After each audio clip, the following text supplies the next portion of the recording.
It's the Pete Sousa Show. Sports, Pete.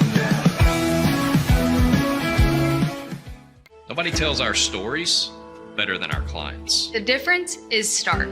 I was rear-ended at a stop. I thought I was fine, and then once I got home, I realized it's a lot worse than I thought.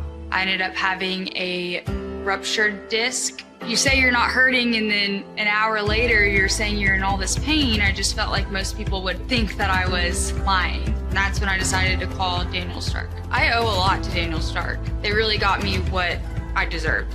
The difference is stark.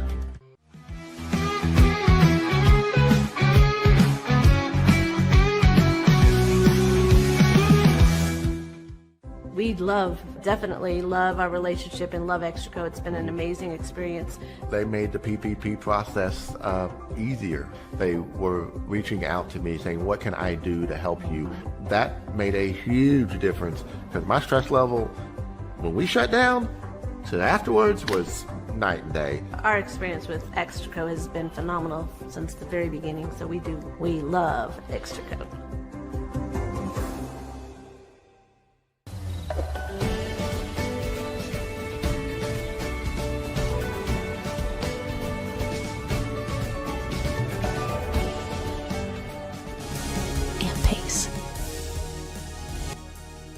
With Ease US makes studio quality voiceovers for your videos online in over 149 languages and dialects. Never been easier to create professional grade videos and voiceovers. Try it today at easeus.com. That's EASEUS.com. Ease US. Hi, I'm Mitch, the co-founder of Cake, a sexual health and wellness company designed for today and designed for you. Yes, you. The entire product line can be found at hellocake.com, and it's also available in every Walmart near you.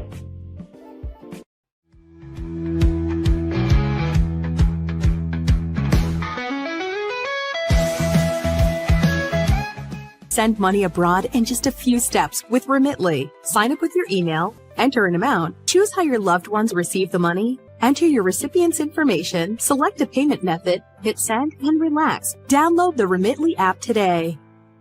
Tervis is all about staying hydrated. Each product is built to last and comes in endless designs to match your personality. Stay refreshed and express yourself with Tervis. Visit tervis.com today and find your perfect tumbler. Looking for tickets to the hottest shows, games, and events? Ticket Liquidator is your one-stop shop for great prices, no hassles, and guaranteed tickets. Whether it's sports, theater, or concert, for the best seats at the biggest events, start with Ticket Liquidator today at ticketliquidator.com. Ticket Liquidator. The You Like Air 3, launched in 2023, ushers in a new era of sapphire ice cooling technology, offering nearly painless hair reduction in just 3 weeks. That's ULIKE.com. You like. And then Peter Sousa. He had a quick story to tell you about these guys. Peter Sousa.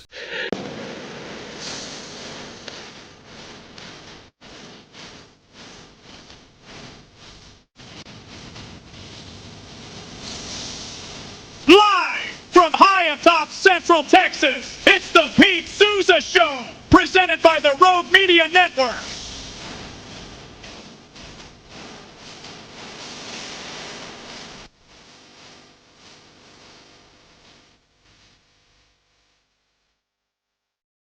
Oh, it's the Pete Sousa Show. That's right, man. I tell you, so far so good with that intro. Definitely gets me fired up. May put us all in prison. Every day I'm going to remind myself to get my buddy Kristen Spencer, who actually helps us out. Kristen is a student at the University of Arizona, but her next project is going to be making sure that we can have that usage of that song, Crossfire by Stevie Ray Vaughan, and do it legally, right? Because that is a kick-ass intro.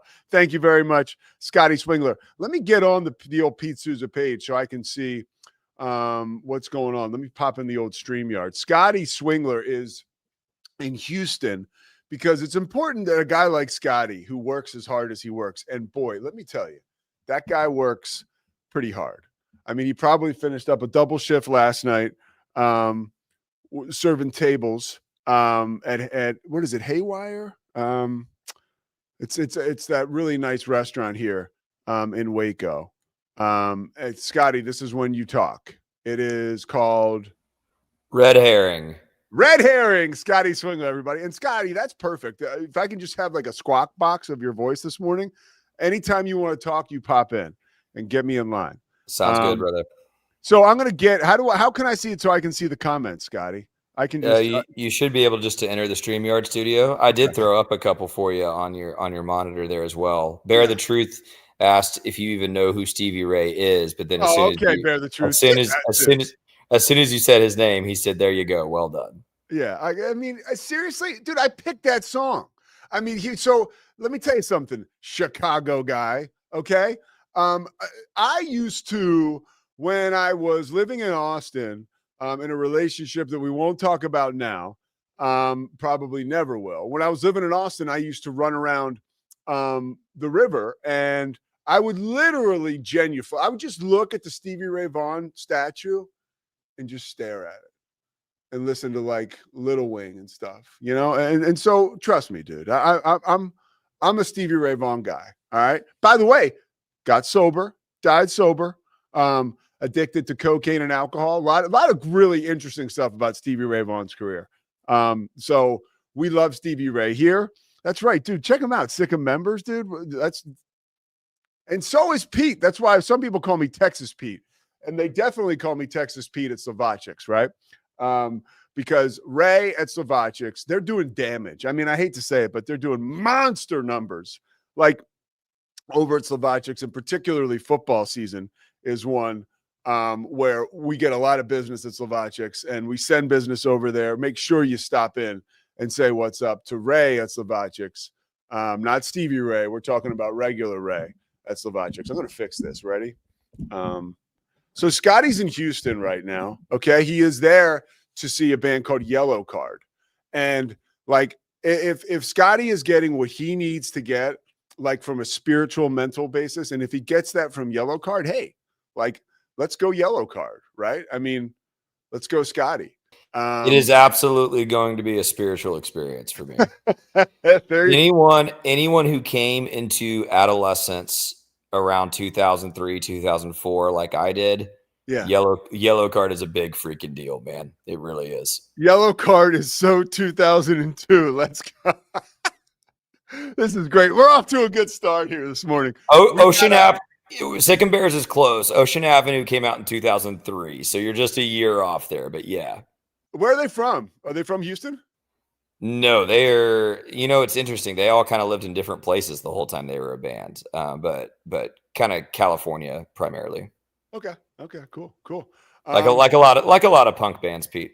Yeah. No, I like Blink 182. I really respect the punk scene. You know, whenever I'm doing the show in Flower Mound, I have that Blondie poster, and she was a real part of the punk movement. And then it got like crazy. Punk, so, you know, Blink 182 is a really good call out. Imagine that style of music, but they added a violin. That is Yellow Card. Okay. Now, violin. Ready? Now you got me. So my brother Kevin's band, the Kevin Sousa band, like a lot of like albums out there, ton of music. They did some really great work, right? The last studio album, Hermosa and Free, was awesome. But they had a violinist, right? And I never told Kevin this. God rest his soul. He passed away from cancer 2 years ago, right? But the guy was on fire, and he packed 100 years of living into 52 years of life. But his band, Emily V, and I'll have to show you this woman. She came on the Sober podcast, actually, because she's sober about, I think, 12, 13 years now. But she was the violinist for the band. And it became a prominent piece of the band. Now, in my opinion, okay, I thought it became an overarching, like almost too integral part of the band.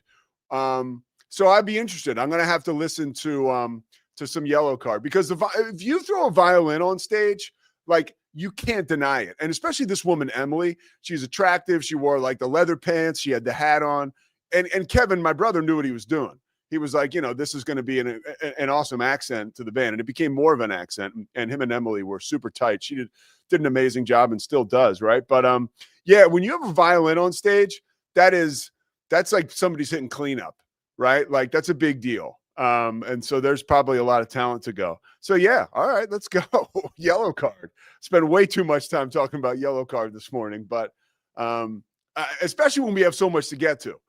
We want to thank Sikora Family Ford. We just talked about Slovakics, of course. Crawford Austin Properties.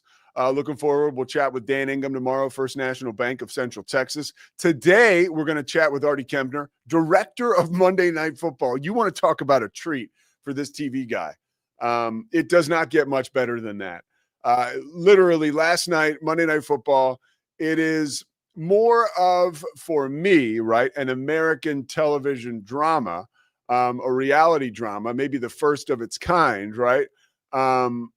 Where I was raised on Monday Night Football. I truly was. And the importance of Monday Night Football. I talked about it last week, kind of waxed poetic a little bit about my feelings for this current Monday Night crew, and how it reminds me of the Monday Night crews that I grew up with.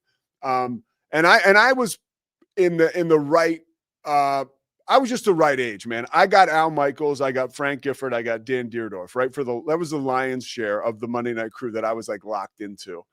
I mean, before that, it was there was one crew, man, where it was Al, O.J. Simpson, and Joe Namath. Now you had stars all around, but if you go back and just watch some of those games, they were kind of clunkers. Joe admittedly was a heavy drinker at the time. And OJ just wasn't, honestly, like, forget all the OJ baggage. He just hadn't mastered the art of television yet. And ultimately he did master it. And OJ turned out to be a much better studio analyst and reporter on the sideline. Well, he turned out to be a great murderer too, but all that other stuff first. I'm kidding, by the way. Or not. But yeah, like I got the Monday Night Football sweet spot, I believe. And, you know, I never would have had the opportunity to see the Don Meredith, the Howard Cosell. I just wasn't alive.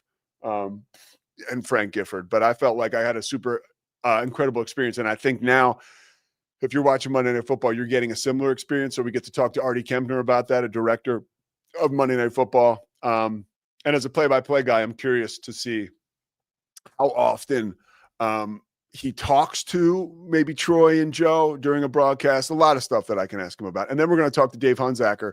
And no better time to talk to Dave. He is the voice of the Oklahoma State Cowboys. Not only is the Mike Gundy situation kind of tense, not kind of, tense in Stillwater, but also Oklahoma State Baylor goes to Stillwater. The reason I almost said that Oklahoma State comes to Baylor is because they are a 20 and a half point favorite. So that's pretty crazy. Oh yeah. What are you going to do? Maybe we can change it during the break. Yeah. That background is old, but we'll put the new one up. That's Scotty for you, man. He is quality control. And so before we get into those things, right? Again, we mentioned Arty Kempner, and look, check this out. I mean, does Kevin Fisher know, or does Kevin Fisher know? Right? Yeah. So we're going to talk to Arty, and we will have the opportunity to speak with Dave Hunzicker about, obviously, the Mike Gundy situation, and also about what's going on with Baylor and Oklahoma State this weekend. I don't want to be like, hey, like, let's talk about Mike Gundy getting fired. That's just not how I roll. I want to check the vibe, because I think one of the cool things when you talk about like the voice of a certain school, right? You have an opportunity you're almost talking to an extension of the head coach. And what I mean by that is that these guys, you know, especially in Oklahoma State, I can remember I called an Oklahoma State football game about 2 years ago. And some of the prep that I do for these games, I like to run on the Brazos Trail here in Waco, or if I'm up in Dallas, I used to like to run. What the hell is that? That trail? Gosh, how is it escaping me? It's the one I would see Troy Aikman on it every so often. Oh man, it's I'm forgetting the trail, but it's the big trail that goes through like downtown Dallas or uptown, whatever the hell you call it. And it's to see, honestly, as much as it is a great place to walk, it's almost too much that, like, there's too many people out there. But I love trails, right? I love trails, and I love being out on a trail when, obviously, like in the afternoon, and when I'm out there and I'm preparing for a game, I will listen to a coach's show, right? Like Mike Gundy and Dave Hunziker talking about Oklahoma State football. And you can glean so much from that stuff. I mean, so much. If you haven't, let's say the first time I'll do a Kansas State basketball game, right? And then I'll go back and listen to Wyatt, their play-by-play guy, and Jerome Tang. And you can listen to 3 weeks of coaches shows. And I'm telling you, that is some amazing insight. You really get a vibe for where the coach and the team are at. So Hunziker and Mike Gundy have a show that they do weekly. And listening to that, you can tell those two get along really well. They've been together for a while. So nobody better to talk to than Dave Hunziker if you're going to talk about Mike Gundy. Scotty, we're just going to roll through. We'll take a break at 35, and then we'll bring Artie on.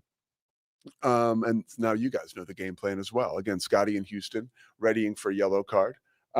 This morning, I want to talk about something that's like, it's not like I don't think it's like a tense topic per se, or maybe it is for some people, but it's definitely a curious topic, like way curious. Bruce Pearl announcing, it was after our show yesterday, that he was going to walk away from college basketball. His son will take over with the coach in waiting. Now, that is not anything that has been new. Anybody familiar with Auburn basketball was familiar with the fact that there was a succession plan.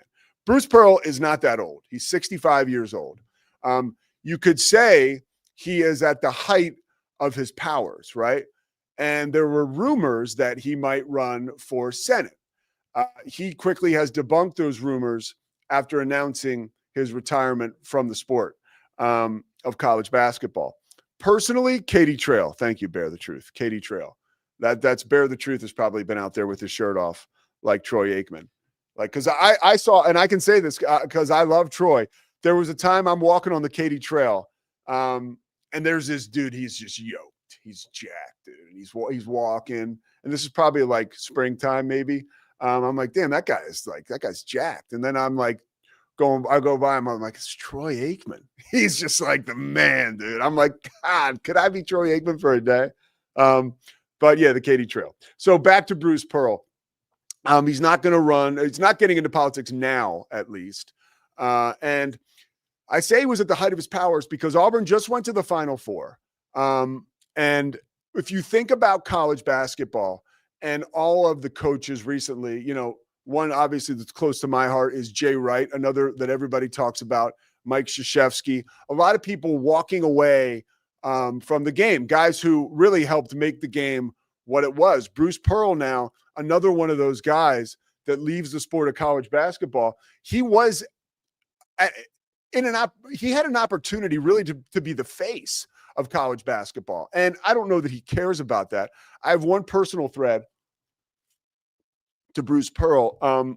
His daughter, Leah, is one of the coolest people I've had the opportunity to work with. She runs this company, or at least the entertainment arm of this company, Blue Duck Media. If you remember last year, King McClure and I called the Little Ballers Association. It was a Kai Cenat basketball tournament. The YouTuber and influencer, he had this in Atlanta, and they ran it like it was the NBA Finals. And King and I worked it. We called the games. It was kind of like calling a wrestling event. Leah was in charge of it all, and was probably one of the most accommodating, just flat out nicest, humble, and like you would never have known that her dad was a successful college basketball coach at the top of the sport. Like, and so I'm sorry when I meet someone's kids and they're that special, that cool, I instantly have a good vibe about that person. So ever since meeting Leah, I've been like, oh man, Bruce Pearl probably really is the man. Now, I don't have any kind of issue with the succession plan either. If I'm an Auburn guy, maybe I don't love it, but also let's look at Auburn basketball before Bruce Pearl arrived there. I mean, they were just kind of like an also-ran in the SEC. Once in a while, you'd have a big year. I remember Michael Porter, remember him? The guy with the big fro, like he was really good. They were good with him, but like it never stuck. Auburn never stuck. I remember their coach, Sonny, I forget his last name. He was Barkley's coach, and then he coached at VCU. They were just never – look, Auburn never blew my socks off. I don't think they blew yours off, right, until Bruce Pearl got there. And then they had that sustained success. There's something special about this guy that clearly has gotten through to players. Now, if you look at his career, it has certainly been a roller coaster, and it starts way early. I knew this just from being around college hoops, and because I'm a college hoops sicko. There was an incident in the 1980s when Bruce Pearl was an assistant coach at Iowa, right? And there was all kinds of what is now legal, what was then scandal. And Illinois was set to give this recruit, I think the kid's name was Deion Thomas. They were set to give him $80,000, right, to illegally recruit him. And Bruce Pearl recorded this young man on the phone telling Bruce that, hey, Illinois is set to give me $80,000. At the time, Bruce was an assistant for Iowa. And so he turned the tape in, basically tried to rat out Illinois. And it was a really ugly situation, really ugly, a black mark on Bruce Pearl's career, really screwed up guys that were coaching at Illinois, kind of screwed up this young man. And that was like the beginning of his college basketball career. And that set him back so much so, people have told me, that he ended up sort of carving his way with a chip on his shoulder, coming up the ranks of Division II, right? Really took the long road to being a big-time college basketball coach. And then the success he has at Tennessee, then you get scandal again, you get that show cause thing, he's out of college basketball, then he's back in it and he's winning again. Recently, right, he has developed a voice politically, and that can be polarizing. Yesterday, I noted on social media, and honestly, when I saw him resign, I thought to myself, well, that's interesting, because just a week ago, he was public talking about just stuff, some third rail stuff, right, in America. And I know folks will say, well, it's not third rail because 50% of the country agrees with it. That's fine. We're not here to debate any kind of stuff like that. When you're a college basketball coach and you start to dig in on politics, it can get a little clunky. I mean, again, I go to Jay Wright and Scott Drew. I don't even know what Jay Wright's political affiliation is. And he knows my mom, and like, I'm a Jay Wright adjacent for sure. He's helped me in my career. I've talked to him about broadcasting on the phone. I've known him since I was a little kid, being affiliated with Villanova Hoops. I have no clue what that guy's political affiliation is. Scott Drew, I can guess, but he never talks about it publicly. Bruce Pearl was a different animal. And when you start to go out there and you really start to put your political affiliation and your passions about that, when you put it on the table, it just can get weird, man. And I think it potentially did for Coach Pearl. And I don't believe in the state of Alabama or at Auburn would he be in a situation where he could get pushed out because of anything political. So I don't buy that is the reason why, because there's scuttlebutt about that, why he's moving on. And I don't think if that were the case that it would become that seamless where he could turn the keys over to his son. And if you're on your ass because of the succession plan, like, I would say buckle up, because it's coming with Kelvin Sampson, and it's coming soon with his son Kellen at Houston. And that's another situation where it's like, dude, Houston basketball, right, was absolutely a train wreck until Kelvin Sampson got there. So if you're going to get upset about this succession plan, whether at Auburn, whether at Houston, you're not really, it's not necessarily what you're worth. It's what you can negotiate, right? And those two guys negotiated brilliantly a way to continue to keep their families involved, ultimately keeping them involved, right? Like, I look at the Jerry Jones documentary, right? The Gambler and his Cowboys, right? America's Team, the Netflix show that was recently I was spellbound by it. I loved it. But one of the most favorable things about Jerry Jones when you come away from that documentary, and this is quite odd, I think, for people to feel the way that they felt, was that, wow, he is such a and regardless, look, when we're talking about his kids, and clearly his wife still very loyal in the picture. They love each other. There's been all kinds of rumors about transgressions. Again, we're not here to litigate any of that. It's very clear that Jerry Jones loves his family, so much so that he was like, hey, we're going to run a football team together. And I know that has come at the dismay of many Cowboys fans, but the human side of that is understandable. As you start to evolve in life, right, and go down the line, you start to realize how important family is to you.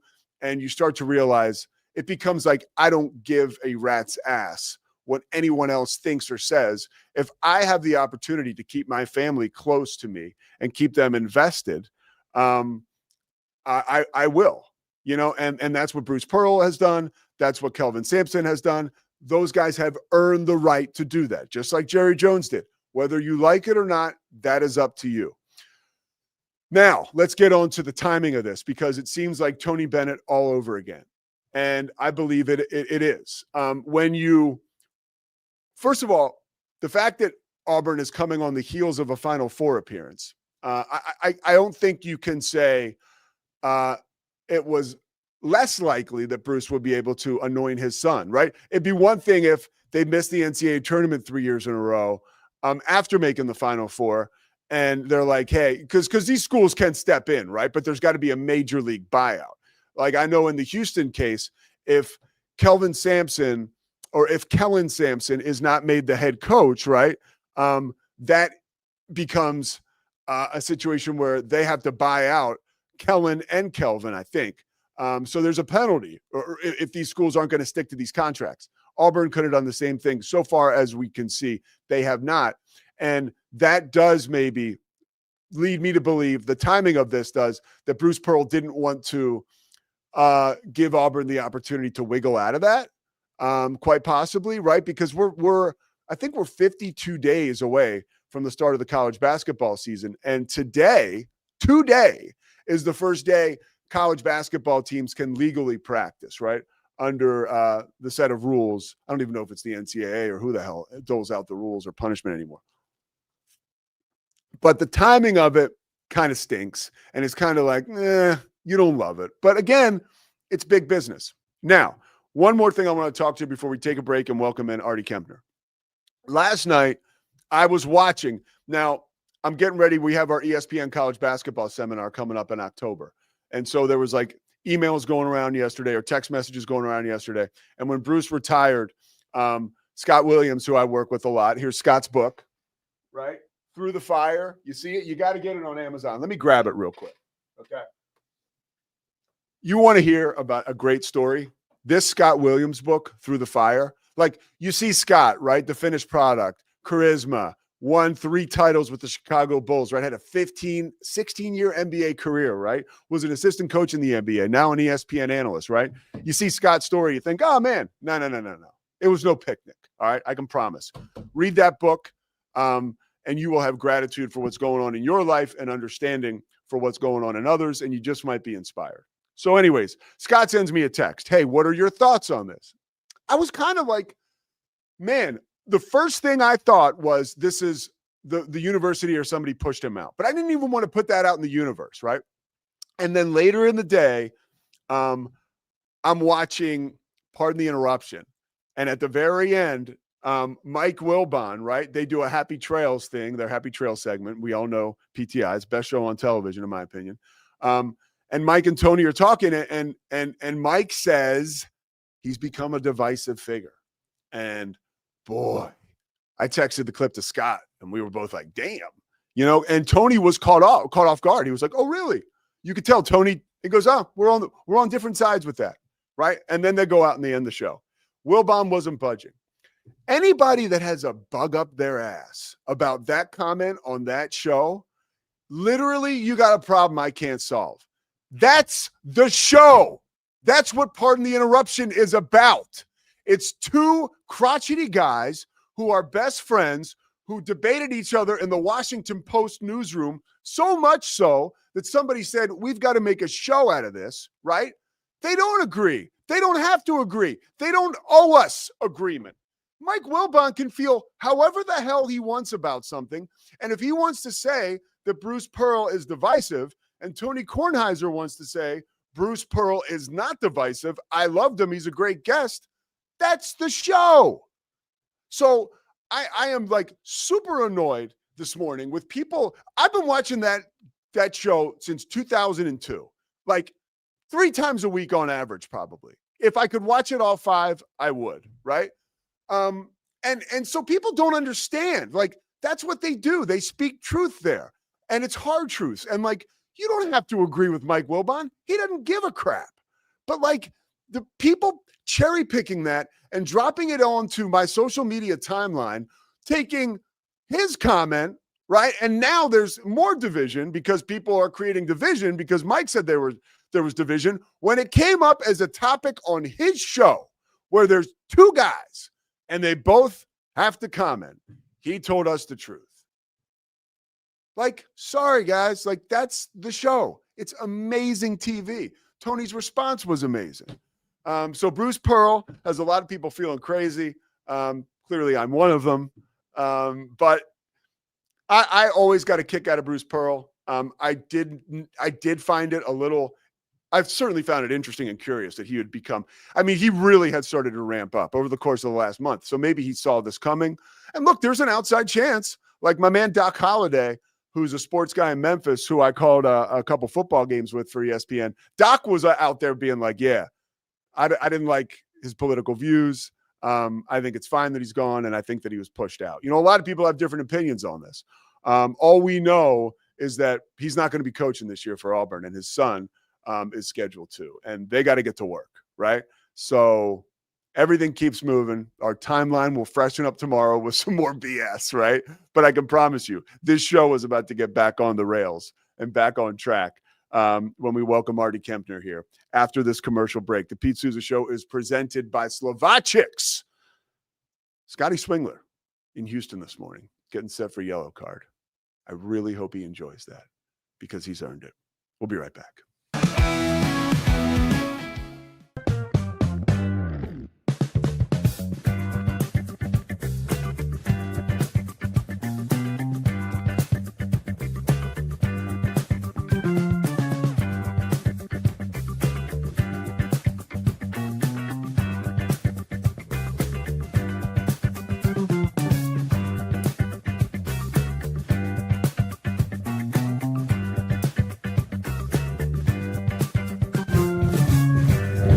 Bubble allows you to make it real and for it to actually work. So I feel like Bubble does bridges that gap and being able to give people the opportunity to make their ideas come to life really quickly too. I love that I can sit down and build something the way that I think it should be built and have the control over it. Bubble turns ideas into fully scalable apps. Try Bubble today.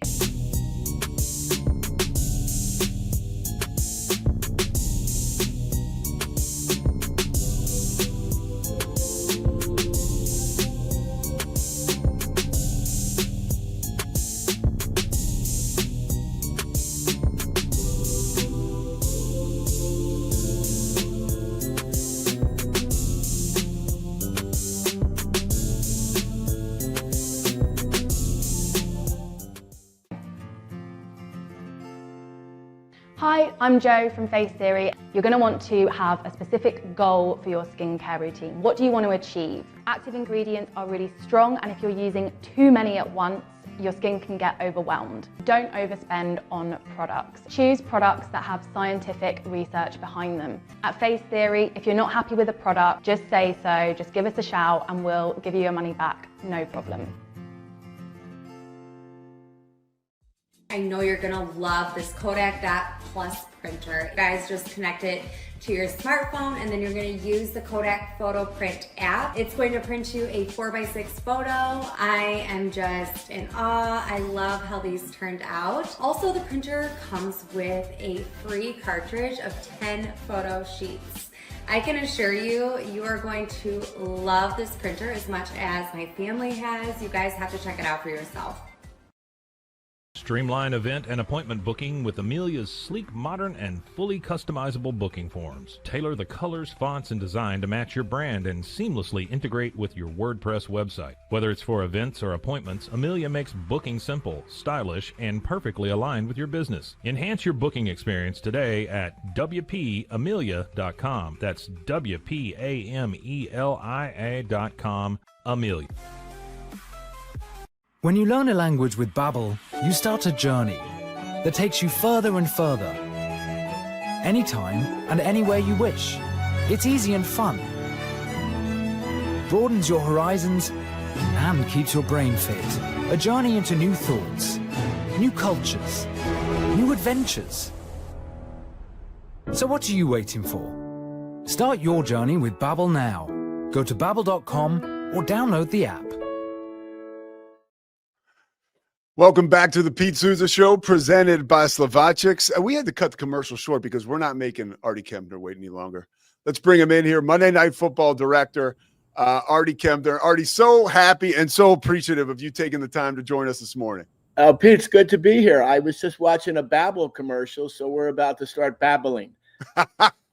Babble? It is time to babble. Hey, we're kind of neighbors. Like, we grew up around Villanova. I live in Wilmington, Delaware, so I'm pretty close by. Dude, so did you used to do Sixers games? I've done Sixers games, but not years ago when I worked at CBS, and I did some at Turner as well. Oh, that's a long time ago. So Kevin Fisher is a buddy of mine. I did PR for the Sixers, so did Kevin.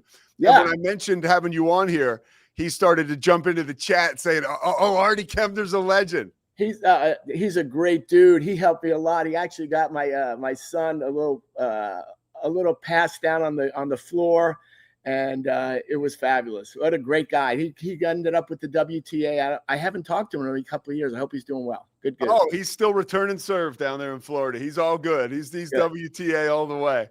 Hey, I amazing job again last night, and I have just some questions for you. I mean, this is kind of selfish of me to have you on, but I got so much curiosity about what you guys do and how well you do it. You know, I was a product of Al Michaels, Dan Deerdorf, Frank Gifford. It was really special Monday Night Football was special to me. And I see Monday Night Football as being special again. For you to be in that director's chair, you know, in the history of American television, there's really no bigger show than Monday Night Football.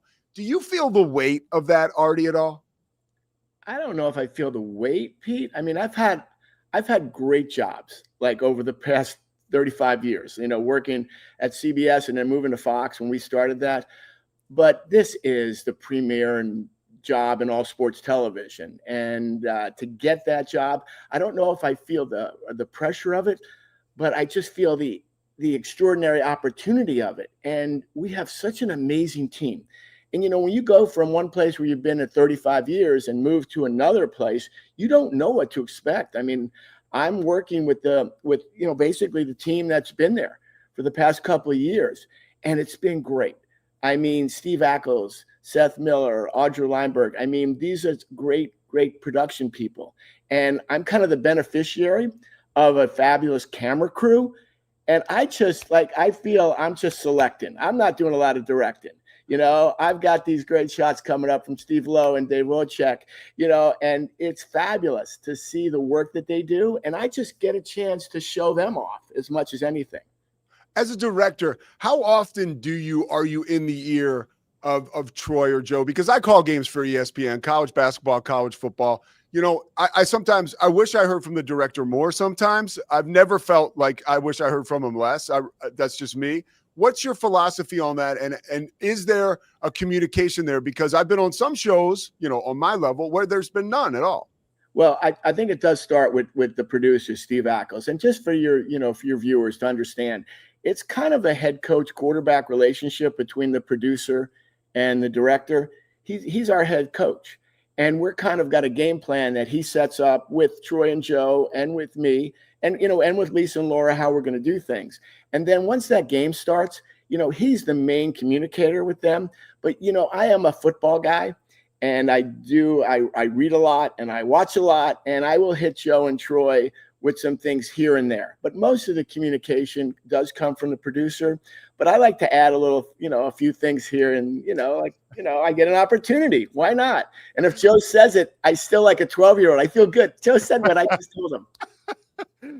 So you kind of, just talking to you now, I've never met you before. You seem like somebody who'll bring a little levity to it as well.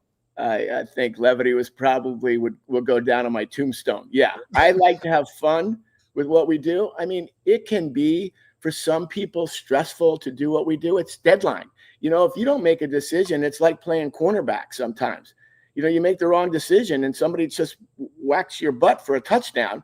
Now you got to get up and you got to play the next snap or the next series.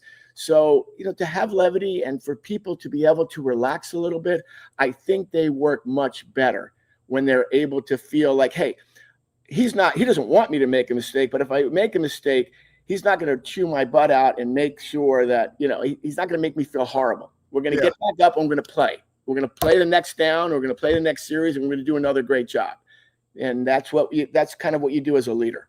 We had a football game at UCF like 2 weeks ago. I was calling, and there was a brand new kid who was next to me, and he'd never done stats before. It was just one of those things where they plugged him in, and I could tell he was terrified. And I said before the game, hey, just make sure you give me the coin toss while we're doing our open so I have it when we come back.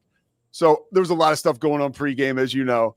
And I go to the kid. I freaked out on him. I go, did you get the coin toss? They hadn't done it yet. I go, did you get the coin toss? He's like, I don't know. I was like, don't worry, relax. They haven't done it yet. I'm like, let's enjoy it. Let's have fun, That's great, because you set him up to kind of feel good and to succeed. Yeah. And that's what you want to do when you got this team. And we have a team of like 185 really talented professionals at all levels.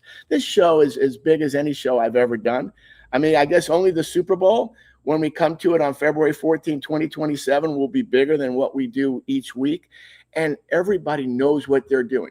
So they need that support, Pete, and they need some guidance here and there on what you want is specifically. But then you let them do their job. And you kind of release this kid to say, hey, go do your job. Have fun doing it, and let's go kick some butt.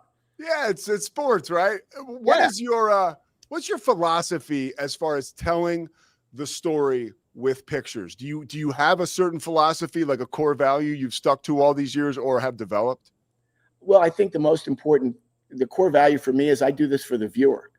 I don't do this for myself as a director, as a creative person. I don't even consider myself a creative person. I'm a jock who loves sports. I live and love sports. So my feeling is I have to be the viewer when I direct. So it's not about some creative element that we put together. Is what does the fan and the viewer need to see right now? So I would say that's my core belief, Pete, and it will always be my core belief because we serve the viewer. That's our customer. Sometimes, yeah, sure, we have stuff we need to do for execs, and we got to make sure that we get cool elements in. But most of the time, the key thing is timing and tone. When's the right time to do something? Is this, and when you are able to do that for the viewer, you engage with them and they feel that you're in it with them rather than doing your own game. And, often you see a lot of games where they're just doing their own thing. They're not thinking about what the viewer should be seeing. And I think that's where our philosophy at Monday night and what Ackles has brought with Joe and Troy is like, we're going to serve that viewer. It's not going to be about ESPN. It's not going to be about our creative flow. It's not going to be about ancillary things. It's going to be the primary thing. What's going on the field and what do we got to tell the fan? As a director, you have the opportunity, especially on a show like Monday Night Football, you have so much innovation at your disposal, which is rare. How do you ration the usage of that innovation where it's a football game, right? But at the same time, you guys are doing amazing things to move sports television forward. Well, I think you always want to be innovative, but innovation is all about execution. It's not about having a toy. It's about making things a tool. So when we have the resources that we have on Monday Night Football, you've got to be really selective in how we use them. Sometimes I look at that monitor wall in front of me and I go, how the hell am I going to do this? I mean, there's so many choices. You're looking and it's like, well, do I want that or that, that or that, that or that? In my previous games when I'm doing a game with 13 cameras, it's enough choices. but now I have 30 choices. So I've got to do the best job of not getting into like the minutia and staying focused on what does the fan need now? Do they need a shot of Marlon Humphreys? Do they need a shot of Matabwikwe on the sideline? Do we need a shot of Derrick Henry? Do we need Jared Goff? And what is going to tell the story? And I think that's when you make the best selections, and innovation at that point is not as much of a big deal as cutting cameras or going to cool replays or good replays that tell the story. The excitement around Monday Night Football now, I really feel like is elevated and ramping up. And you mentioned the Super Bowls, right? That are in your future. As far as a show like that, it's the best kind of reality television. I always say it's the only reality television. But keep going. Don't tell my fiance that with the Real Housewives, dude. Don't tell her that. All right. Oh yeah, they never redo a take on Real Housewives. It's exactly as it kind of came out the first time. Yeah, keep going, Pete. Move on. So the Monday Night Football being this great, the best kind of reality television, how do you know when to lean into the human drama as opposed to leaning into the football? I think that's where it kind of comes down to really good producing.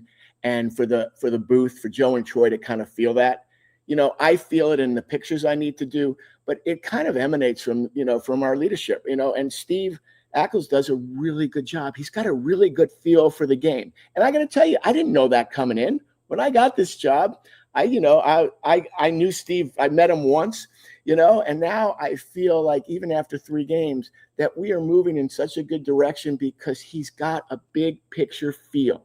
And he's a fan of the game. So he's going to make these decisions, and lead Troy and Joe. And sometimes Troy and Joe are leading us, Pete. You know that is the truth. You lead, they lead. And I just think right now, the way we've been getting going, and we're really just getting into this as a team, the flow is moving in the right direction. What's the number one thing people don't know about Monday Night Football and a broadcast like that, something that happens behind the scenes that would interest the fan, that would serve the viewer? I mean, first off, I don't think people understand how hard Joe and Troy work. I mean, in being ready for this stuff, I really don't. It's not to just kiss their butts, but they work so damn hard. And then it's the people behind the scenes. We have such a great staff of people. John Parolin, who's our producer of research, like he makes sure that everything is documented and making sure that everything that Joe and Troy says is right. Right. And there's so many things that come down the pike. And then we have Jason Rickel and Ryan Charles in our graphics group, and they are like so tuned in along with Tyler Churchill. So you've got this great team. And then up front with us, with Axe and me, we've got Seth Miller, a fabulous producer in his own right, who's doing replays. We've got Audra Lineman, who's kind of managing us along with Maddie Kessler. We have this team of people. That's what people don't know. There's this team, just like any football team out there. We've got a coaching staff, we've got a personnel group. We're always looking to do the best job we can, and that takes great people. And we've got great people on Monday Night Football. I think some of the broadcasts, some of the shows like Monday Night are really able to separate themselves because of what you mentioned, the cohesion of that team. And it's not a knock on other, live sports, but I work with different producers all the time, and it's honestly an advantage for me. I get to know different people, meet different people in the industry, but it's so interchangeable, right?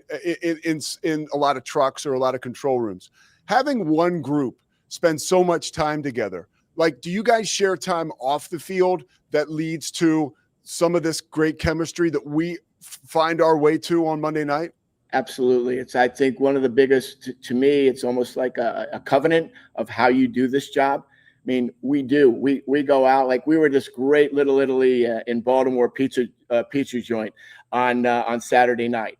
Just 14 of us just hanging out. And, you talk about more than just the game. You talk a lot about the game. Yeah. Just so I make sure when I put it on my expense report, it gets approved. But really, the bottom line is we're talking about our families. We're talking about our likes and our, the things that motivate us. And you get to know people, and then you work better. This is just like any team, Pete. And you know that. I get to throw with the same receivers every game. You're working with a different receiver each week. How are you going to get really good when you're moving from producer to producer?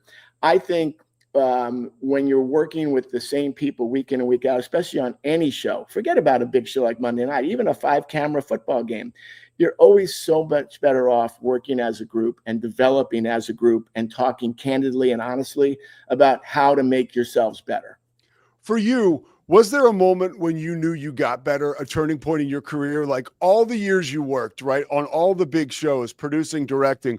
Was there a specific moment or time in your life or career that you can say, I turned the corner there and elevated? And why do you think that happened? I will go back to 1983 and working as a broadcast associate with Richie Zients, who's the A producer for Fox. And we came up through the CBS ranks. And I'll tell you when I got better is when Richie said to me, we work as a team, you and me, we're the two BAs, right? The lone guys on the totem pole. We share the credit and we share the blame and we do it together. And I think what Richie said to me back then has resonated for my entire career. And I've got a big ego because I'm a director and I've got to kind of tamp that down. And Richie always helped me to do that. And even though sometimes I haven't been at my best self, that was the first time. And I would tell you over the last 5 years, I think, as I've kind of moved late in my career, which I hope has another 15 years left in it, at least, because I love what I do. I work really hard on improving. I look at things really more diligently than I have. And I think maybe that comes with age and maybe slight wisdom. I'm not sure if my wisdom would be a word people would use for me. Still learning patience, Pete, and still working hard to be the best version of myself. I think people would be surprised. I mean, some of the best shows, there is a little bit of that creative tension in the truck at certain moments, right? I mean, because there's a lot on the line and because people really care, so that you're likely or not likely, but it's possible you can walk into a situation if you've never been there before and be like, wow, this is like a fireworks display behind the scenes, but that's the passion, right? That is the passion, but you have to contain and control. Don't let the passion get out of control, right? I mean, that's the thing. You can be too up for something. I'm not going to tell you that our truck is quiet because I'm in it. I don't believe in a quiet truck, but I also know that there are times, when we do have to dial it down, and there are times we need to lift it up. And that's kind of what you do as a producer and a director with leadership. And you've got to get your people to respond. And we want them to respond in the most positive way, especially at the biggest moments. You've got to perform at your best when your best is required. And we try to put our people in that position to feel that they can do that. Artie, man, this has been amazing. I got one last question for you. This is one for me as a play-by-play guy. Has there been someone that you have worked with? Maybe it was, someone of the ilk of Joe, right? But not Joe, because you're working with him now. A play-by-play guy that you held in such high regard that you met that really humanized things. And you were like, wow, this person is so special and successful, but they're just a regular dude and they call an amazing game. I mean, you forget, I've worked with Pat Summerall. I worked with the dean of all play-by-play guys, the minimalist, the guy that could say 3 words and make you know exactly what was happening. I still go back to 1982 as a BA, and I was in the studio and I was clipping stuff and watching the Cowboys game against Washington, and Pat's call on an interception was Dexter Clinkscale. Could go, should go, will go. Touchdown, Dallas. It was 80-yard touchdown. That's all he did. And then I worked with Pat that following spring on golf. And Pat Summerall was just this regular guy. He was a legend, but he was a regular guy. How was he able to do that? How was he able to be a minimalist, but yet to make such statements with such few words? Well, he's brilliant. He was brilliant. Pat was brilliant. He just had this way about him. He was a great storyteller. You would sit on every word because there was always something coming next. And that's why he and Madden were so dynamic, in their day, because he was great setup guy. I feel the same way working with Joe and Troy, and not to get off your question, is that they play off of each other so well. they're great conversationalists. I love it when we don't have to do play, replay, because they get in these conversations. And, that's one of our goals now is let them have these conversational talks, like where you're sitting on the couch with them as a viewer, and they're talking to you about the Mark Andrews story. Yeah. Mark Andrews, one of the best tight ends in the game over this generation, right? He just had the worst football game of anybody and of his life. And the way he's managed that. And they were able to talk about that early in the game after his first catch and develop that. That's what makes viewers, it makes them take notice. We make it personal. It's about the people. And when our people can make it about the people on the field, that's when you're really hitting home runs and scoring touchdowns. I feel like I hit a home run getting you to do this with me. Arty Kempner. If you're not watching Monday Night Football, by the way, folks, you're missing out. Make sure you watch Monday Night Football. You know where to find it. You know all the pregame stuff. Arty Kempner, man, thank you so much, dude. I really appreciate you taking the time. Anytime, Pete. You have a great day. You too, man. That was Arty Kempner, man. That was unbelievable. And to be able to have him share the insight into what goes into Monday Night Football and some of those amazing shows is really, really special. Scotty, let's take like a 1-minute break, okay? And then we're going to come back. I see Dave Hunzicker is there. We do not want to keep him waiting. Quick break, couple sponsors, and then we'll be back talking Oklahoma State, Baylor, and all things college football and Big 12 with the voice of the Cowboys, Dave Hunzicker. Stay with us.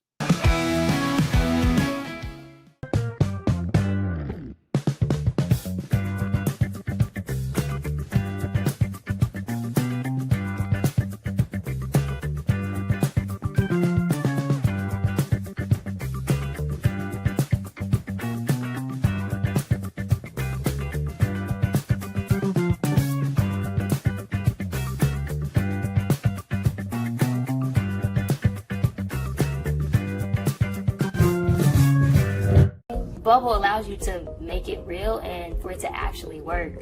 So I feel like Bubble does bridges that gap and being able to give people the opportunity to make their ideas come to life really quickly too. I love that I can sit down and build something the way that I think it should be built and have the control over it. Bubble turns ideas into fully scalable apps. Try Bubble today.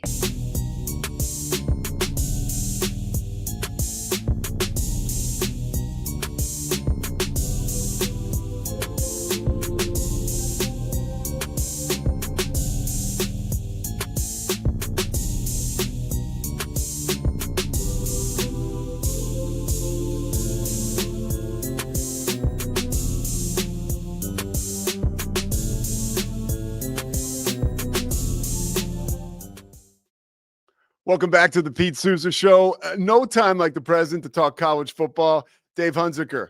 He's been doing this for more than a quarter century over at Oklahoma State, and he takes time to join us today.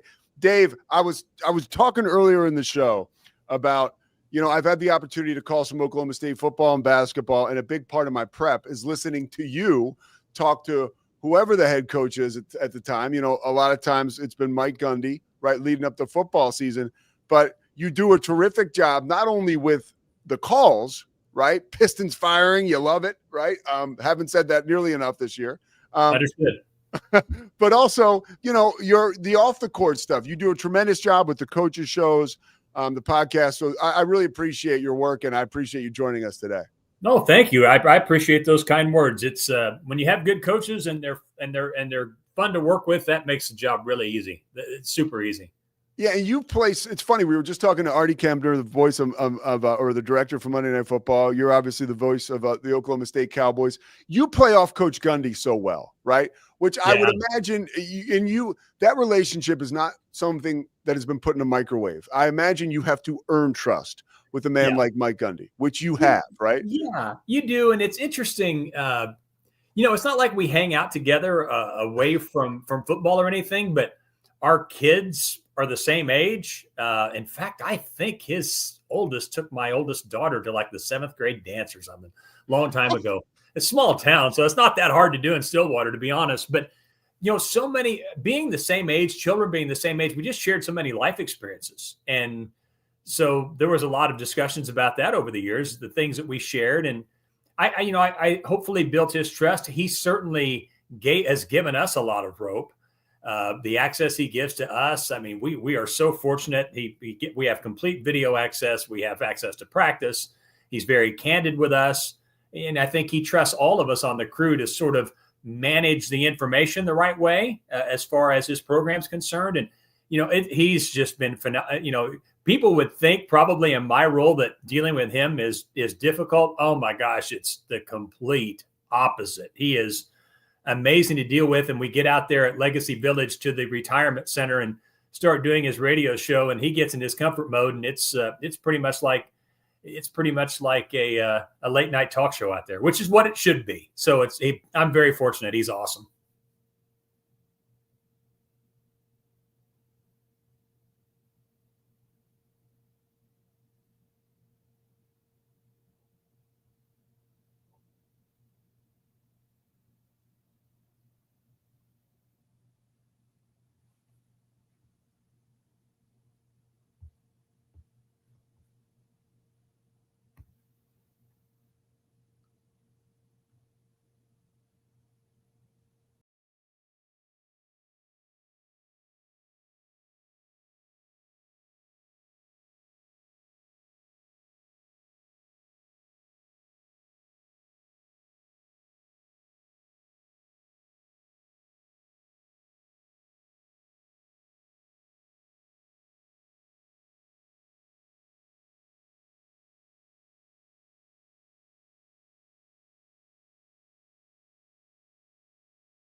I mean, what are you going to do? Technology, right? You should not have me on. Everything, it's like my golf game right now. Everything just goes out of bounds. The minute you put me on, something bad was going to happen. It was going to be a triple. So, dude, I appreciate you. I appreciate you hanging in very much. I appreciate your patience. Of course. But back to what we were saying about Coach Gundy and the access, right? And the kind of guy he is. Like at a time like this, it's obviously a tumultuous time, but he's got football. He's got a job to do, and so do you. Yeah. What do people kind of need to know about him right now and how he's handling this situation? I think the thing that is lost with him is that sometimes he will say some things that rub people the wrong way. I think it's important for people to understand that that's one of the reasons why he's been successful. I always have said that the cornered Mike Gundy is the most dangerous one, because once you corner him, he turns into a bobcat and he starts scratching and clawing, and then he starts hurting people. And when I say that, he starts hurting opponents because he'll refine himself and his program, schematically, especially to make things better and to make things work and to give himself an advantage. And I think that's the thing that people don't maybe understand. He has said some things that may be a poor choice of words, but the attitude behind that is probably one of the main reasons he's been successful. It is a take on all comers attitude. If you come after any of mine, anyone in my program or who supports it, I'm coming after you. And I think that mentality had a lot to do with his success here in Stillwater. It does come, I guess, at a price with some of the other things that maybe are that might rub people the wrong way. But, he is a fighter. And again, he is most dangerous when he's cornered, because you look at some of the poorer seasons he's had. Historically, he's bounced back. Obviously there's a lot to be said about this year, but historically he bounces back. Dude, that's what I was saying before this year. Like, I color me crazy, but I'm a little surprised at the slow start this year. I also do think, and I'm not saying, Oklahoma State's going to go on a run and make the Big 12 title game, but there's a lot of football left. I think we are big time prisoners of the moment. And that's what makes the sport great. That's why we're called fanatics, right? Fans. Yeah. Around Oklahoma State, it was pretty cool to see that place was jam packed for the Tulsa game on Friday night. What's the sentiment around Stillwater right now and Oklahoma State football? Are people hanging on to hope? They are. I think what creates the greater anxiety is the uncertainty of where Oklahoma State lies as far as the new world of college football. And when I say that, are there the financial resources available from an NIL standpoint, whatever, to help Oklahoma State continue the great run it's had over the past 20 years? Is that practical? Was Coach Gundy late to adjust, if you will? And is that why things are the way they are? I think, some of the things that you hear from the fans frustration-wise, I think part of what drives that, maybe most of it, is just sort of an unsettledness about where is Oklahoma State football right now? And where do we fit in the picture over the long term? I think there'll always be a place at the big table for Oklahoma State, but is that table going to be in the top 15 on basically a yearly basis for 15 straight years, where there's a ranking that high that basically you can set your watch to it, it's going to happen? Or is it going to be something less than that? And so in my mind, I think there's just a lot of what can we realistically be in the new world? Because honestly, and I do believe this, I told people this when all this started, and I have seen it. I did not believe, well, let me say it this way. I felt like there would be no college football program that would be more hurt by all these changes in Oklahoma State. And I was hoping I would be wrong. Unfortunately, I think I've been proven to be right. It's a different type of environment. It's a unique environment. And it's not to say they don't embrace NIL. It's just all of the stuff that goes with it for Oklahoma State might take a little longer to get going. And I would, when all this changed, I thought, oh boy, this will not be good for us initially. It will take us a while, and we're getting there. We've made huge strides, but it's tricky, and it's hard to know where you are and what might be realistic 5 years down the road. That's very unsettling for fans of a program that's won big. Yeah, I got to follow up on that. So what brought you to that conclusion early on? Like, why were you ahead of the curve there? Because a lot of people, again, here I am. I'm a guy from Philadelphia. Yeah. Moved to Big 12 country about 10 years ago. Can't get rid of me now, right? Yeah. Texas guy. You're a Texas guy. I love it. But, when I was a kid at a college where I played football, I'm like, wow, T. Boone Pickens, Oklahoma State has all this dough. Were people like me wrong? Or like, where did that assumption or where did that school of thought come from you? Yeah, I can tell you. It's one of Boone Pickens' favorite quotes of mine was, with me, you eat what you kill. In other words, you get what you earn. The thought process of NIL doesn't really go with that. I mean, you're paying someone basically in advance for something they haven't done yet. And when you're talking about a school like Oklahoma State, when you look at this land-grant institution, one of the best in the country, a lot of tremendous people in the ag business, in engineering, that is the culture. You can have as much as you want, but you have to earn it. NIL goes against that. So it took some time to get our people to sort of warm up to that concept. It's like, now, wait a second. Now, hold on a second. Now, wait, that, again, going back to Mr. Pickens, you eat what you kill. Embracing that concept took a little longer here. It has come along. People are understanding it better now. But I knew initially, I've been around here a lot longer than people wish I were, 25 years. And I've got to know the people well, and I know how they think. And I knew that this would be a big leap for people. And, we were doing everything we could to help them understand and encourage. And I think our department's done a great job of that. It was just going to take a while because, again, you're dealing with people who value hard work in a way that is very unique. These people they believe in hard work. It is entrenched in who they are, and they're not into just giving things away. They're happy to pay what anything is worth, but you need to earn it. That was a hard thing for people here to get over versus other places where it's just a different culture. That's the part of this that stinks so bad. Now, really what you're doing here is, it's not just about money, it's about culture. And it's really about, it's so much deeper. And so, some schools are at a big disadvantage. Others are not. And it's not really based on anything you're doing in terms of operating your football program. It's based on, external factors that really a head football coach has some control over, but not necessarily a ton. I had one college football coach say to me earlier this year in one of those meetings, he said, a lot of people talk about culture. Culture means we got money. Yeah, right now it does. Yeah, it sure does. And not to fault anyone that does. I mean, good for them, right? I mean, it's, you don't shame anyone who's doing it. They're doing it the way that it's been designed to do. What's hard is when you're Oklahoma State. And here's another reason I came to that conclusion is Oklahoma State did an awesome job, as the former coach Pat Jones at Oklahoma State said to me one time, of looking under every rock in Texas and finding talent. The most prominent example of that is James Washington, who was not far away from Texas Tech and loved it. Tech didn't want him. He grew up a Tech fan. He ends up here. He's a Biletnikoff Award winner. He plays for the Steelers, et cetera, et cetera. That's the classic example. Another piece of that was the strength and conditioning program under Rob Glass, who's probably the best in the country at what he does.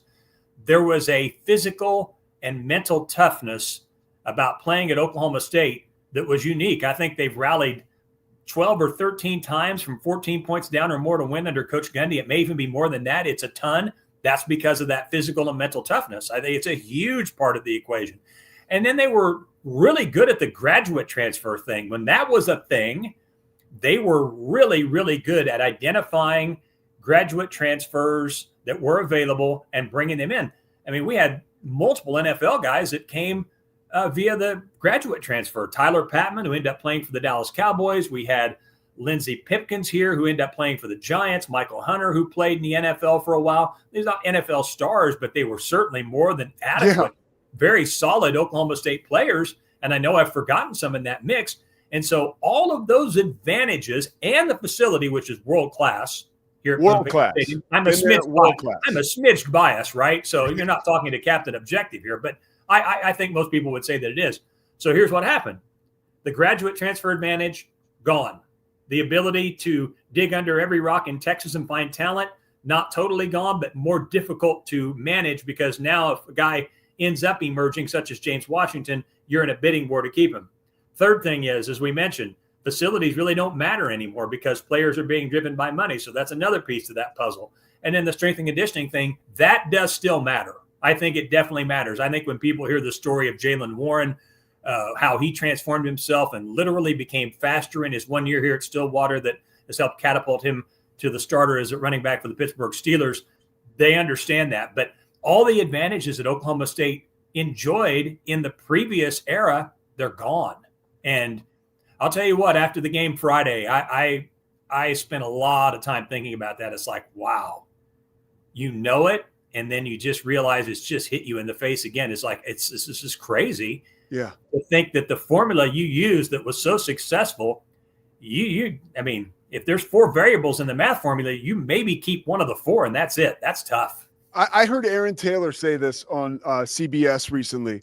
So I got to give him the credit, but he compared the NIL in college football now to artificial intelligence, to AI. Like it is moving so quickly. It's at the speed of light. Like keeping up with it is an almost impossible task. I want to drill down on what you said about Jaylen Warren, because that's one of my, being in Central Texas, we go back to that Big 12 championship game where Jaylen Warren didn't play a ton, if you remember, because Coach Gundy was looking out for him, from what I remember. Right? I mean, and now Jaylen Warren is having a fruitful career in the NFL with the Steelers because his coach, Mike Gundy, not only did a hell of a job getting him ready for the NFL, and there's a bunch of other stuff that Jaylen Warren's responsible for, but like that was a caretaker type move in that game. And I thought that was special, and I think it's not talked about enough. Pete, I'm so glad you brought that up because that is totally forgotten. Jaylen probably could have played. They probably could have given him some medicine, and he could have gone out there. Coach would have nothing of it. Jaylen wouldn't accept a ride back from the airport to his apartment. He was so mad after the Big 12 championship game that I think somebody finally picked him up. He started out toward his apartment on his crutches. I know he was hurting like heck. He was so mad. He was bound and determined. I don't know how in the world he would have done it, but it is Jaylen Warren. So whatever he sets his mind to do, he will do. He started off toward his apartment on his crutches from the airport. And somebody's like, dude, are you absolutely nuts? I mean, you're hurting like crazy. He's like, he's like, no, get in the car and I'm going to take you home. So they did, thankfully. But yeah, I mean, he could have played him and Oklahoma State might have won with him. I mean, here's the deal when it comes to that Big 12 championship game. I said this in the post game afterwards. And no offense to Desmond Jackson at all, who was tackled at the 6-inch line that denied Oklahoma State the Big 12 title. When you're asking your third team running back to deliver a Big 12 championship, it's just not meant to be. You just can't. You can only overcome so much. Nothing against Jalen, nothing against Dominic Richardson at all. Yeah. But at some point, you just have to accept fate and reality. When that's where you are because of injuries and bad luck, it may just not be. It's just not meant to be. It's just the way it is. And it's just one of those things. Brennan Presley was sick that day and could barely go. It's just one of them. Baylor played great. So it's just one of those things. But that team was the best team in the regular season in the Big 12. And then they went out and proved that that was a worthy thing when they beat Notre Dame in the Fiesta Bowl. So it did have a better ending than that Saturday in Jerry World would have maybe shown after the championship game. It had a nice bounce back a month later. All right, let's keep on with Baylor and Oklahoma State and now present day. What do the Cowboys need to do? I mean, and it's, again, I feel like I'm living in an alternate universe. Baylor is like a 20.5-point favorite. But what does Oklahoma State need to do at home to really surprise people and to get back on track? Because, look, I've seen this Baylor team play. They're good. They're not great. They're not going to overwhelm anybody. It's certainly beatable for guys at Oklahoma State. What do the Cowboys need to do to get that win and to start to build? Right. And I think, Oklahoma State has 65 new players on its roster and a brand new coaching staff. There's no assistant coach that returned from last year. Only Coach Gundy is left. So there's a fair amount of newness going on. And so I think as that process continues, you would surely expect to see significant leaps in the quality of play. The tackling was not great for most of the game against Tulsa. That needs to get better. The first half, there were a lot of receivers that were running open, some missed assignments. You've got to clean that up against Baylor because with their terrific tight end Trigg and their tall, lanky, fast receivers and Robertson at quarterback, they'll kill you if you don't. So that has to get cleaned up. And then offensively, Oklahoma State needs some receivers to emerge. I mean, Rodney Fields had 117 yards rushing in the game against Tulsa. They had more than adequate production from a run game standpoint, 5 yards a carry plus. So that's very good, but they need some of these new receivers they brought in. Someone needs to become a playmaker who can make big plays. Coach said on the radio show Monday, he counted 5 drops. That's too many. Some of those were in significant situations. So I think in summary, the big things are get things cleaned up defensively from a tackling standpoint and a pass coverage standpoint. Offensively, get those receivers going. Someone make some tough plays when closely defended and find some ways to make big plays in the passing game, which will just make the running game better. There he is, Dave Hunziker. Dave, man, thank you so much for the time. I really appreciate it. Yeah, it's cool to get like I'm so, I don't want to say I'm sick because these are my friends out there, but I'm sick of reading like people parachuting in and talking to me about what's going on at Oklahoma State. It's cool to get somebody on the ground floor. Well, I thank you for the opportunity, Pete, and look forward to seeing you down the road. And we'll see where this thing goes. There's a lot of football left to be played, as you said. It sure is. All right, Dave, take care, man. Thank you, Pete. All right, there he goes, Dave Hunziker. Wow, that's pretty cool. I'm always looking for, the real perspective. I mean, there's so much stuff out there today that clogs our brains and our social media feeds and our timelines or whatever you want to say, or even if you want to just get down to the specifics. Hey, I read CBS Sports. I read ESPN. Those people are not as dialed in as Dave Hunziker. Yeah, of course, he's a team guy. And I'm a team guy. Just it's in my DNA, right? I've spent most of my time in this thing, really. I mean, between college football and working in the NBA for about 10 years, working in PR. I mean, a really good portion of my career per se, or life after high school has been on the side of how can we get this right? like the coaches, Mike Gundy included, is getting out of bed in the morning, and nobody wants to hear this in Stillwater. So if you want to turn this off, you can. But I promise you, Mike Gundy's getting out of bed in the morning trying to figure out how can we win? How can we make this better? He's not trying to lose, So there's a different set of circumstances now in Oklahoma State. And obviously, look, if you don't win, there's a standard, and you got to go in a different direction. But to be able to talk to someone like Dave Hunziker, and that's why those school play-by-play guys are so important, because they're basically part of the football operations staff. I mean, they are. They know so much. There's so much that they don't say, good and bad, but ultimately they understand the mission and understand what the team is trying to do, and again, I do think the Oklahoma State fan base is just frustrated, but they're, very, very, like Dave just said, like, it's smart, a bunch of smart people, and they may have somewhat of the problem that UCLA has, when you talk about the engineers, you talk about people that become doctors, they're not as quick to throw money back at the athletic department as they are to throw money back at academics, especially when the athletic department is struggling. It takes kind of a movement to get that going. In Oklahoma State, hopefully for folks in Stillwater, they get that going soon. But you just can't deny the power of Mike Gundy and the amazing job he has done there. And you heard Dave touch on it, and he wasn't saying it or making excuses, but I'm telling you, and we'll close with this. When I was a kid, I was not necessarily so much a kid, but it was definitely after. There's always like a before and after. It was after I got sober. So I was in my early 30s, and I was spotting for Matt Devlin. And the analyst on the crew, it was a Big Ten network crew. And Glenn Mason, the head coach of Minnesota, head coach of Kansas, right? Mason was the analyst, and he was forced out at Minnesota. And Minnesota really has never been as good. PJ Fleck's a good coach, but like Glenn Mason had it going in Minnesota, right? In the Big Ten with consistency. And I'm telling you, better coach than PJ Fleck for my money, right? And Mace after he left Kansas, he was offered the job at Georgia, accepted it, and then turned it down because he couldn't do it to his family because he was divorced and his kids were living in Lawrence, Kansas. So he went back to Kansas, then he took the Minnesota job. Okay, got off an exit ramp there, back on here. So Mace used to really, he just kind of ingrained in me the understanding that, like, a lot of these schools just don't understand who they are. And this is not, I'm not speaking to Oklahoma State. I'm speaking to everybody now.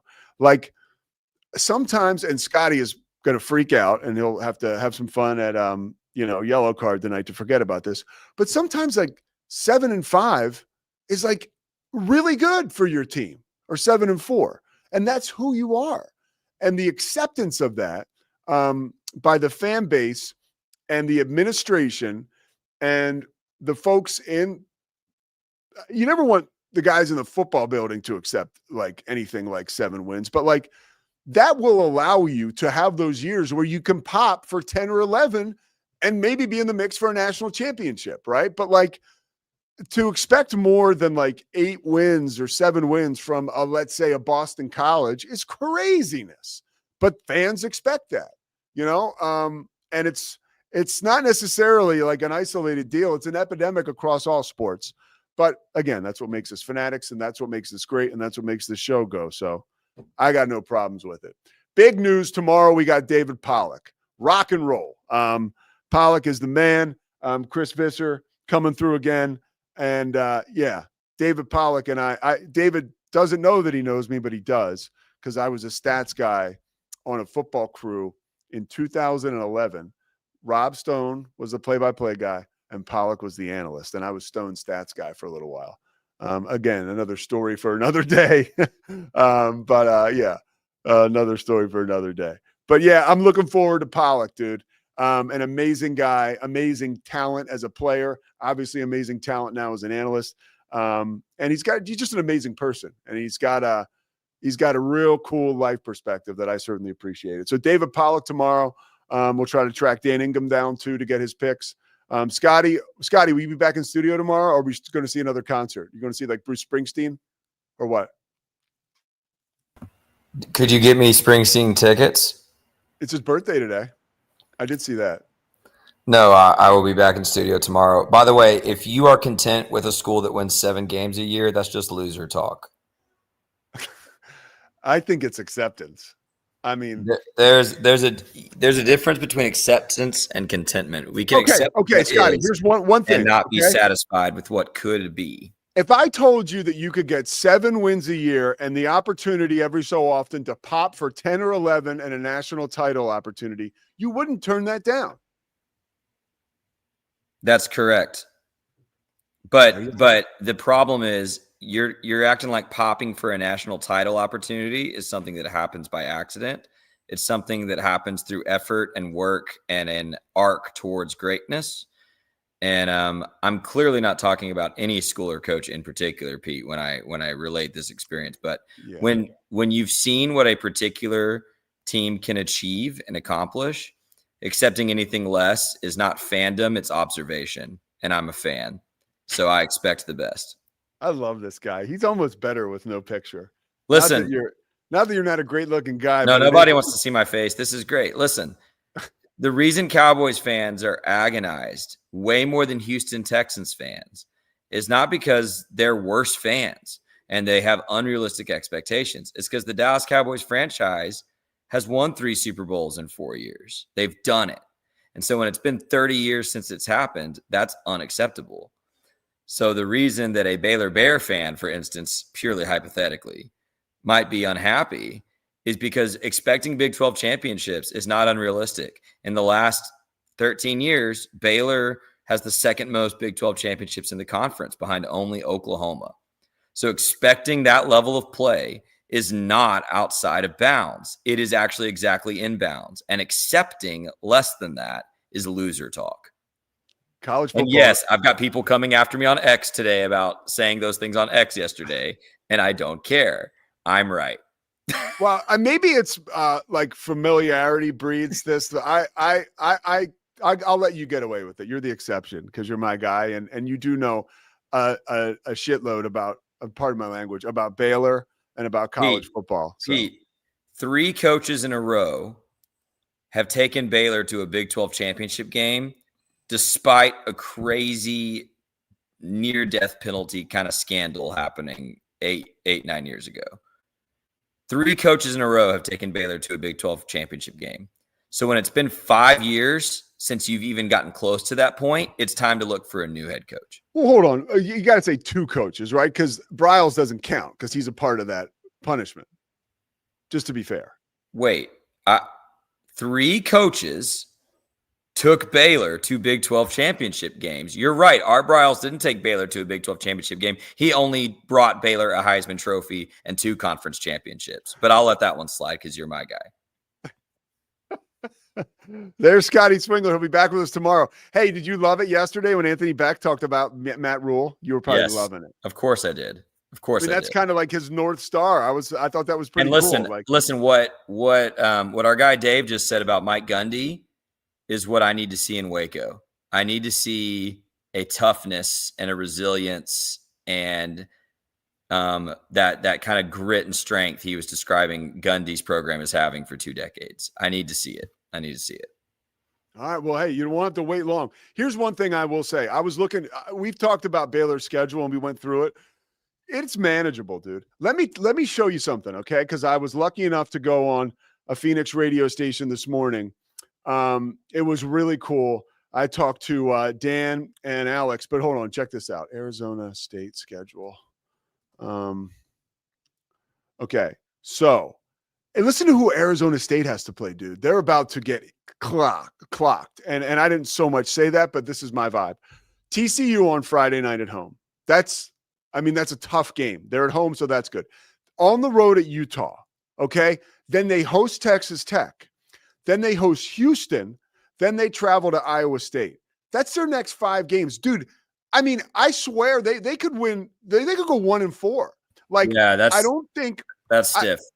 That's stiff. So for Baylor, let's just handle business one game at a time, because there is a real possibility that while everybody else is beating the crap out of themselves in this conference, that Baylor does have. By the way, that schedule, and we've said this since the summer, and we've said it now this week, that schedule is part of why winning 7 or 8 games this season is fireable. Oh, because, yeah, okay. Because I don't accept losing games you should win. I think this past Saturday was a game you should have won, and you blew it. You do it a couple more times, I'm done with you. Win the games you're supposed to win, and then I will have reasonable expectations for the games that are a toss-up. I'm not mad about Auburn, dude. I'm not mad about Auburn. Baylor got beat in that game. All right, one more for you. If you could pick anybody to be the next Baylor head coach, if, God forbid, disaster struck here in Waco, who would your pick of the litter be right now? Well, I'm assuming Matt Rule is not going to pick up the phone. So let me give you the 2 home runs and then the realistic one. Okay. If Gundy or Dabo Swinney pick up the phone, you open the checkbook. Those would be my top 2. Proven program builders, championship program builders. So when you're tweeting about Mike Gundy coming to Waco, you were serious about that. Like that's a real possibility. Mosley told me his agent reached out in 2017. His coaching career started at Baylor. It would surprise me, but I don't think it's wacky. Wow. So Gundy and Dabo are your first 2 phone calls, and you open the checkbook. I am calling both of those long shots. The guy you call right after that would take the job is G.J. Kinney at Texas State. Oof. Wow, that's a good one, brother. That is a good one. Because here's the other thing. You know what you have not done since Art Briles is hire an offensive mastermind. You've hired the CEO type with Matt Rule. You've hired the defensive guru with Dave Aranda. And if you move to the next thing, I think you, for the first time in a decade, you bring in an offensive genius who's going to put points on the board and really emphasize the need to go get a good DC. And you try to keep this talent in this current recruiting class Baylor has coming in 26, especially the quarterback, and you go for it. You go for it. I like G.J. Kinney a lot. Well, it wouldn't be football season if it wasn't late September and we were talking about Dave Aranda getting fired around here. So might as well just keep with the theme, right? Bingo. It's your turn, Dave. Come on. Scotty Swingler, thank you very much. You're an amazing talent, whether you're in studio or not. I look forward to seeing you in person tomorrow. Chris Visser, thank you so much. And Zach Burke, he came up here and helped put out that quick fire with Mr. Hunziker, and that was a great interview. David Pollock tomorrow. The Pete Sousa Show is presented by Slovakics. Thank you guys so much. We will see you tomorrow. It's the Pete Sousa Show. Sports. We definitely love our relationship and love Extraco. It's been an amazing experience. They made the PPP process easier. They were reaching out to me saying, what can I do to help you? That made a huge difference because my stress level, when we shut down, to afterwards was night and day. Our experience with Extraco has been phenomenal since the very beginning, so we love Extraco. Show. Sports. Nobody tells our stories better than our clients. The difference is stark. I was rear-ended at 70 miles an hour. I was injured, had a concussion. The insurance company, they delayed. They were playing games from the initial conversation. They weren't going to help me. The biggest thing I learned through this is that you can't go through this alone. I called Daniel Stark. They were going to help me, and everything was going to be all right. Daniel Stark got me 10 times the insurance company offered. The difference is stark. Show. Sports. Our professionals are not only experts in managing urgent concerns, but also in providing top-notch preventative health care. We're proud to connect pet owners to a vast network of licensed veterinary professionals, ready to address any immediate concerns. Book your first appointment today. Nalgene Outdoor has been your trusted companion, fueling adventures and helping protect the planet. We're committed to reducing waste, improving access to clean water, and providing simple, safe, and sustainable products for you and your family. NALGENE.com.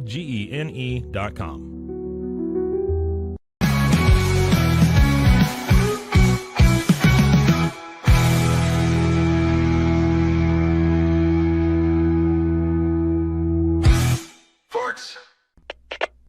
We are Rogue Media Sports.